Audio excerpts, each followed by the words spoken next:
How's it going, everyone? RoyalFlush here. Welcome to Meter Management, not financial advice. As usual, don't fall for any of the spam in the comments. And any of the information from this video is not advice to buy, hold, or sell any stock or crypto. Also, check out the chapters on the bottom. You can scroll or skip around as you please through this video in case there's any information you already know, or in case you just want to skip the gameplay parts and go straight to the strategy of today's topic. So with all that being said, take some notes, let's have some fun. Alright, so today's main topic is selling covered calls. This is a strategy that I've been using since I started last year. In selling options, it's more advantageous to the seller. So you actually set the guidelines as for when the option expires, and as well as the price you're willing to sell the stock attached to that option at. So I'll get into all the details of that later. But today's game of choice to help demonstrate the idea of just selling something in general, will be Resident Evil 4. So I'm gonna go straight into it. Resident Evil 4 PS2. God, I love this game. And if you haven't played this game, play this game already. Alright, so we have here two save files, but one's on professional mode, but I like this one right here specifically because this is right in the middle of the game. If you don't already know, the game is basically three segments: the village section, the castle section, which is probably the best section in the game, and the island section. And this is like right smack dab in the middle of the game. You'll see why. So I'm gonna open this up and load. Alright, so we are here in the castle, and it looks like Ashley's not here with us. Let's go ahead and look at my inventory. I have the regular standard handgun. We will focus on this regular standard handgun. Let's go ahead and look at the stats real quick. So as you can see, this is the upgraded original handgun. So you can already see it's near maximum stats on the firepower and the capacity. That's maximum reload speed, and firing. So we're gonna go to the merchant, our best friend in this game. Alright, here's our merchant. Welcome. Got some rare things on sale, stranger. Okay, so first, I want to look at the base. This is the very base version of this handgun, with no upgrades on it whatsoever. So as you already saw, the handgun I already have is already near fully upgraded. And you can see it's you might not be able to tell over that cross, but that red cross. But the cost of this handgun is about 8,000. We'll call it putas. I think it's called actually pesetas, but who cares? PTAs, putas. So this handgun is 8,000 putas. Handguns are probably one of the most important guns in this game because the handgun ammo is the most common. And honestly, in any situation, there's a use for the handgun for fighting. Because this game, when you pinpoint areas on the body, either the head or the knee, to get a strike attack, or in this case, in this area specifically, the suplex, you weaken them. So you want to have a good, reliable handgun. So now, as I mentioned, that this is the middle part of the game, you actually have options to. Well, firstly, upgrade your handgun, and like I said, I already upgraded this one rather far. So with this being the original handgun that you get at the start of the game, just upgraded, let's go see how much it would cost if I sold it. What up, am I selling? I'm selling the handgun. And so now this handgun here is 59,000 in its current state. It is 59,100 putas. It's almost 7 times worth the original cost of the very base, no upgraded handgun. There's that. So at this point in the game, I'm already willing to upgrade to one of the better handguns. You actually have an assortment to choose from. You have the Red 9, the Punisher, and the Blacktail. And as you can see, all right there, they are all three of them in their base forms are already worth more than the standard handgun in its unupgraded form. So these guns, regardless of the one you choose, ends up being reliable towards pretty much for the entirety of the game. Personally, if you ask me, I like the Red 9. I think a lot of people like the Red 9. You can get the Punisher for free, but it has a special perk for penetrating enemies and armor. And the Blacktail, it's the least shaky, and also doesn't have the same stock handle that you can get with the Red 9. So, but I think in most situations, people choose the Red 9 because its firepower is the best, and also with the stock handle, it becomes very reliable. But yeah. So the idea is, I want you to get comfortable with the idea of selling something that is reliable in order for you to either get something better or just having money to spend. And of course, that money would be in the form of putas in this game. But yeah, handguns are extremely important in this game. So you might be wondering, why am I showing you all this stuff about handguns, Resident Evil 4, and this game that's been around on literally every console since its release on the GameCube up until literally this year. It's even getting a remake. So why am I telling you all this? And if you don't already know the answer, what are you even doing here? It's stocks. It's always stocks. I've been trying to tell you this. No, honestly though, these ideas have been going on in my head for a long time. So, with today's topic being covered calls, we could look through here. You can see the covered calls I have on several stocks. I actually have 1, 2, 3 on 3 separate stocks and 4 all on AMC. And you can see here, they're all looking pretty solid right now. The general rule with selling options, you're in control of the guidelines for selling that option. So what I mean by that is you get to choose the strike price that you're willing to sell at and on the date of expiration. So when you're giving your option an expiration, that's how long amount of time you're given before it either expires with worth or expires worthless. That's assuming you don't choose to buy the close. Benefits of a covered call: you're given payment in the form of premium regardless of whether the stock goes up or down. So they actually pay you. The brokerage actually pays you to write a covered call. As of Friday, I was assigned 100 shares of GameStop at about $29.50. My current cost basis on GameStop is $29.50. So I have that. So its equity is currently at about almost $2,900. So I can get to how I got assigned on that later, because I was assigned via cash secured put. But today's focus is covered calls. So let's go ahead and open up the trading options on GME.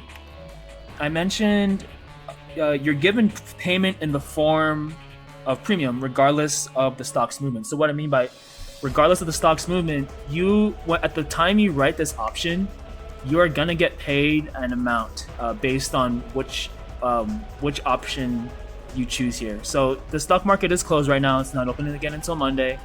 So this would be the expiration of September 16th. So we're only looking at September 16th, September 23rd. So since I was assigned at about $29.50, so right here is my cost basis. If we could see that. These are just the current prices. These prices will change as soon as the market opens, but my current plan with my GameStop shares is to sell above my cost basis of $29.50. So if I were to choose one, I kind of like one that pays about $100. So I would either choose the 31.5 or $31.50 strike, or maybe even the 32. Actually, role reverses. All right, so always make sure you go and hit sell call. That's what we're talking about here. Sell call, that's a covered call. So we're gonna go look at the 31.50 for paying about $109. Okay, there you go. So as you can see here in this green area right here, as long as it stays below $31.50, you would keep the full premium of $109. let's go and look at it even further. It'll open this up. So firstly, you're paid in the form of premium regardless of stock's movement. So whether the stock goes up or down, we'll keep that on there. You get paid $109, assuming you choose that bid price. GameStop is actually a stock I'm willing to hold. Covered calls are actually just really good on any of your long holds. So if you plan on holding something for about a year or more, then you might as well go ahead and do covered calls if you own 100 shares, if you hold 100 shares. And it even works on dividend stocks. So plus the premium, plus the payout dates on a dividend, that can add up to quite a lot. Theta benefits you. So what that's meant by that is every single day you hold the option, it will go down by this theta value. So you multiply the theta value by 100. So every single day up until expiration, you would take away, you remove the decimal 1, 2. This thing would go down about 8 cents every single day. So if you take that, so let's say if this is about a 2-week option, let's say I write this on, assuming this is the same price of it is on Monday, this should drop to about $101. And then over the course of 2 weeks, so that would be the course of 10 business days in the market, this thing will continue to go down regardless of whether the stock price goes up or down 8 cents every single day. Delta will affect this value of the option contract. So if the stock moves up, then the contract becomes more valuable and will soon get closer and closer into the money. We'll get on that later. It helps you control greed, as in it'll give you some discipline to not sell at a loss. So by choosing this strike price, I am comfortable with me selling it at $3,150. So that would be about $200 in stock appreciation plus the premium. By being disciplined and not selling at a loss, it will allow you to grow your account. And the more and more you sell covered calls, you can just compound gains. It may not sound like a lot, but this $100, if you repeat the process of selling covered calls, assuming every time it expires worthless, it'll accumulate into your account over time. The prerequisites for performing a covered call, let's go ahead and focus on what you actually need. The first and foremost one is you actually do need 100 shares. So as I showed you before, I actually do own 100 shares of GME, and that will allow me to sell covered calls on it. So always make sure you go to sell call. And secondly, as we mentioned before, my strike price or my cost basis is $29.50. So you always want to choose above that. So my current plan is to sell on the 23rd as an expiration. And this would be the current one I'm interested in. I like $100 in premium, but there's a dilemma that comes through here. It's either you choose the stock appreciation for less premium. So if I want to go higher up, I could choose to take less premium, but consider every single dollar that since I own 100 shares, every single dollar that the price of the stock moves up, that's $100. So on top of $100, I'll take less premium up front, but I'll accept choosing to sell at a higher price. Versus, say I want to sell just at $29.50, which is my current cost basis. I would make $162 on that. So there's that. That is something that you as a trader need to come into accept. It's either do you want the high premium, or do you want to allow the stock to appreciate and give it the option have a greater chance of expiring worthless. Now, don't think of expiring worthless as something bad. That's actually something really good for selling options, because if you sell something that's worthless, then you can just sell it again. That's literally the concept of it. When you're selling, there's more at your disposal, and being worthless is actually a good thing. So The delta also doubles as a percentage of this being successful for you as the seller. So with this 48 here, if I chose at my cost basis, this would actually not be so good. But let's go ahead and go a little bit further out. Let's say I wanted to choose something maybe a little bit more safe. Maybe, what if I wanted something like here instead? What if I chose that? The delta means the likelihood of it expiring with worth. So actually, the smaller the delta means the percent chance that this thing will expire with worth. So that's actually a 14% chance. The deeper in the money you go, of course you will take a higher premium, but the guidelines of selling a covered call is you have to sell at your strike price.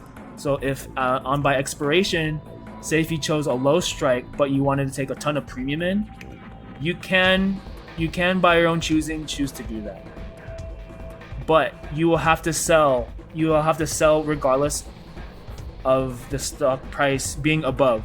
So when you choose a strike price, you must choose very careful. You choose based on whether you like stock appreciation and less premium, or high premium but miss out on appreciation gains. So you must always evaluate that. But that is all determined by your cost basis.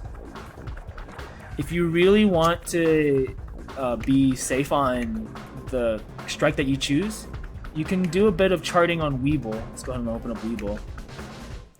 So if I wanted to be extra certain that I chose a good strike price, if I wanted to sell at the 390, that is on a current downtrend resistance, so that's actually a good sign. So it should resist if we get there, but if it breaks through that, it could go all the way as high as 37 based on that current downtrend. For me personally, if I wanted to sell GameStop, I would be okay selling it maybe in the $40 ranges. Let's go ahead and look at the uptrend. So the uptrend golden zone for it currently on this daily time frame here has that at about $38.22. So let's go ahead and go back to Robinhood and see what it looks like. So at about $38, let's go ahead and look at the $38 expiration. So at the $38 expiration, we're looking at $36. So the reason why there are so many good strikes on GME is because it has rather high implied volatility. When you're selling options, high implied volatility actually benefits you as well, because that means it moves way up or way down. So, and volatility is also really good for selling options. It's a lot less stressful and it benefits you. So, this would be 2 weeks away. And if you want it to be extra safe, that's when you choose further out. If you want to take something more upfront and you don't mind selling sooner, then again you choose the strike price that is closer to the money. Okay, so after the charts are done, again evaluate your expiration date. If your cost basis is close to the current strike price, I prefer 1 to 2 weeks out, so that way it has a higher chance of expiring worthless. If your cost basis is too far out from your current strike, we can go ahead and look at another stock where I have my cost basis way out because it's actually just not beneficial to me. We'll look at my Google.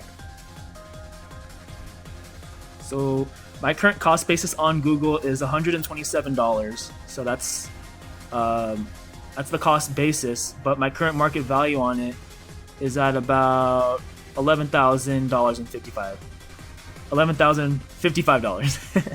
So let's trade options on Google. If I go for the same expiration, the September 23rd, it will not produce very much, but at least it's safely out of the money. But I actually already have one for the 30th. So always check to see if your cost basis is on the options chain, and if it isn't, then you might have to go a little further out in order for this covered call to be worth something. So right now, it is $10. let's say if I go out even another month on, let's go for the monthly one. That's, I believe, the third Friday of every month is the uh, options expiration for the monthlies. So if I go for the 127 on Google, this is looking a lot better. So you always want it to be profitable to you. The stock will, Google's a stock that will return. So I have no problem holding on to my current Google covered call that expires on September 30th, I believe.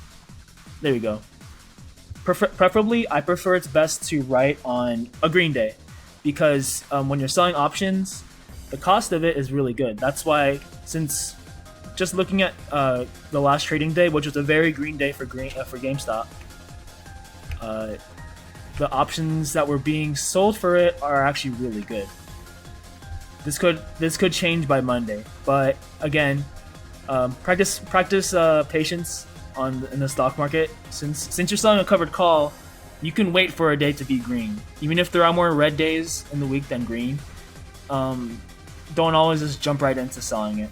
Prerequisites for performing a covered call are: you must own 100 shares as collateral. Always choose a strike price above your cost basis. And then you can use some charting to determine the resistance as to where it might bounce back down and not reach your strike. And then you choose either if you like stock appreciation or a higher premium. And then lastly, you choose the proper expiration date. So now, after your covered call contracts are opened up, you want to be able to monitor them. We can go ahead and look at the total return. So let's see. These ones are all actually profitable. These ones will also, on the day you write your covered calls, hopefully you can see it, you will be at +0 because it's literally the day you wrote it. So all of these right now are profitable because they're nowhere near the strikes, and I've been able to collect the premium, and it has not gotten near there. So none of these are going to expire in the money, at least as of right now, as far as the covered calls are concerned. Again, my special rule with covered calls is my special 3/4 rule. So if any of them reach about 75%, I will close it. I will buy to close. So spend a few dollars to close it, and then you can roll out and buy a new one. So if I wanted to buy to close this Lucid one, for example, let's go ahead and open up Lucid. Let's see how much I earned from this one, and then how much I can potentially make. So on this Lucid covered call, I made $33. And so now the cost of it is now, well, $10. So that's why it is up 68%. So I'm actually very close to wanting to close this one, and then I could write a new one. So then if I wanted to write a new one, let's go and see how much that would be. My cost basis on Lucid is $17. So if I choose the strike price of $17 or above, then I will be okay. So we'll go for the October 7th expiration. And then, so going based off of my cost basis, I could either go for $44 or $35. And then it's just a matter of which of those two I like. I could go even higher if I want to be safe. Again, at your discretion, you choose whether you like a higher premium or you want to take stock appreciation instead. There are 1 or 3 outcomes that will occur when you sell a covered call. And those 3 will be: you let it expire worthless for 100% return, aka you just wait until the final Friday of expiration and just let it expire worthless. The nearest ones that are close to expiring near expiration are these ones on the 23rd. So I would be able to collect the full profit of that said, was it $33, I believe? For Palantir, it wouldn't be as much, but that one I don't mind holding for a while either. So again, follow my special rule of expiring worthless or buy to close before the expiration, so that way I can collect premium sooner. And then in the case of either buying to close or letting them expire worthless, you're allowed to run the covered call again, or you have your stock just as it was. You can choose to do whatever you want with it. You can hang on to it. Repeat the covered call process with new strike prices and new expiration dates. So that's the one benefit of one of many benefits for running covered calls. You can continue the process over and over again until you get called out. And then the third outcome for monitoring it is you let it expire in the money, aka with worth. So let's say for the Lucid example, let's say it does get to 1750 or above 1750 by the 23rd, and I choose not to close it. I choose not to buy to close it. I will get my full 1750.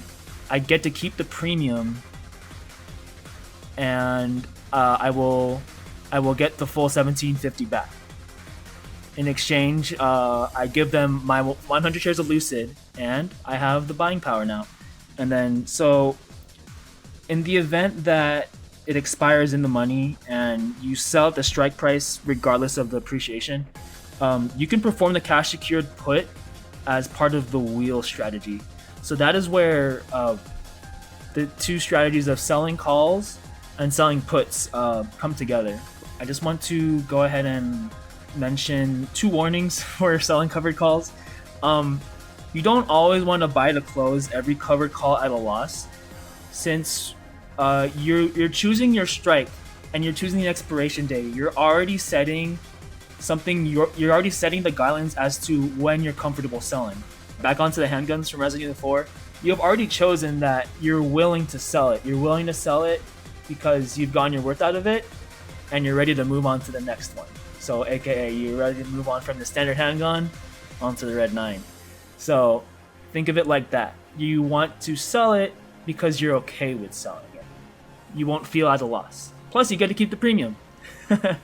And then the other one is, you don't want to wheel every single stock that you invest into, because we can go ahead and look at some stocks just based on their prices. There are many stocks just on this watch list here alone. There are the Triple Q, Spies, Amazon, Google, Costco. They vary from affordable to, for me to buy 100, to I would need to double the size of my account to afford 100 shares of this. So, like Costco, for example, that would cost me $50,000. I would need almost $30,000 to have 100 shares of Tesla at its current price. I would need almost $40,000 to have 100 Adobe at that price. So choose your the stocks you choose to accumulate 100 shares of wisely, whether it's by being assigned from a cash secured put or you decide to average into them. Make sure you choose that wisely. Do not just straight wheel up into every stock that you do, because when I started, that's actually what I did. Most of the stocks that I was trying to average into, they ended up dropping quite a bit, and only now I'm getting back into them after they've dropped so hard.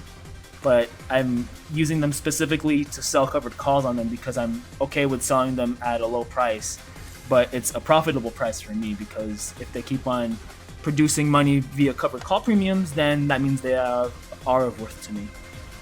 After you've gotten enough worth out of it, this handgun, you can already see it's kind of shaky, but you're ready to move on to something better. You would sell this one at a nice profit here, and you can buy whichever one of these that you want. You could even buy another gun that isn't a handgun. But let's focus on the handgun too. You can buy the Red 9 and fully upgrade it, and use it up until the rest of the game. So the main point here is that you have to be comfortable with selling. Yes, you can hold on to stocks for a very long time as a long-term investor, but the only way you really grow your account is by eventually selling. But at least if you have some stocks that you're willing to sell covered calls on, and if you don't mind holding them for a long time, you can keep on repeating the process of selling covered calls as long as they expire worthless, or you buy to close at a profit. You can keep on repeating that process. You can start even choosing farther strikes and further out expirations, but you don't want to keep on buying to close. be comfortable with letting some of them get called out, so that way you're continuing to climb that ladder on your portfolio. It'll allow you to not be so greedy and continue to compound gains for your account. So yeah, covered calls is just one of my main strategies. The other part of the wheel strategy is selling cash secured puts. So after you get called out on selling covered calls, well, now you can perform the wheel at the money and pick up your shares again and get paid to do so. But I'll cover that in a future video. I will cover the cash secured put also in another video. So, but I think all in all, that does it. So again, thank you guys for watching. Let me know what you guys think. Is selling covered calls something you might be interested in doing? And if you are interested in doing it, what stocks are you going to do it on? I'm doing, again, I've showed you the stocks I'm doing it. I have it on AMC, I have it on Google, I got on Lucid, Palantir, and now I have it even on GME. So I can run up to 8 different covered calls and continue to collect premium on it. So in addition to holding the stock, it's also making money for me in other ways. So that is one secret about stocks that a lot of people will not tell you. So you make them. This is your way of making your money work for you. I mean, I don't mind working for money. Who doesn't like working for money? But when your money starts working for itself, that's how you know you're starting to really make moves and making steps towards your financial freedom. So again, thank you guys for watching. Before you guys leave, if you want to earn it, you're gonna have to learn it. And in order to get what we desire, you gotta jump through the fire. Catch you later.